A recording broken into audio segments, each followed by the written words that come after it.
ختم نبوت ہمارا ایمان ہے.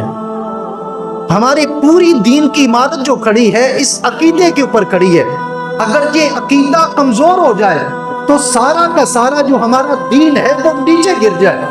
اس واسطے کہ جب نبوت کا دروازہ کھل گیا تو مطلب ہمارا قرآن مشکوک ہو جائے گا، حدیث مشکوک ہو جائے گی، پھر سب کچھ مشکوک ہو جائے گا. اس واسطے یہ ہماری اساس ہے ہمارے عقیدے کی. ختم نبوت کا عقیدہ جو ہے اس کو وقتاً فوقتاً چھیڑنے کی کوشش کی جاتی ہے.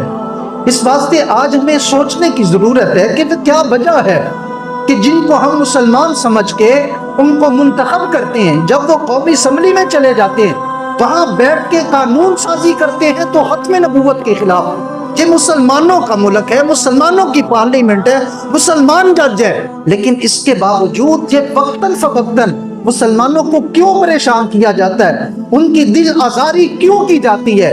ہمیں ایسے لوگوں کے متعلق سوچنے کی ضرورت ہے اور یہ اپنے ذہن میں رکھنا چاہیے کہ اگر ہمیں میدان عمل میں آنا پڑا تو انشاءاللہ ہم ضرور میدان عمل میں آئیں گے اور ان لوگوں کو بتائیں گے کہ یہ ملک مسلمانوں نے حاصل کیا ہے، اسلام کے نام پر حاصل کیا ہے، اور اس میں وہی حکمرانی کر سکتا ہے جس سے مصطفیٰ کریم صلی اللہ علیہ وسلم کی غلامی حاصل ہے.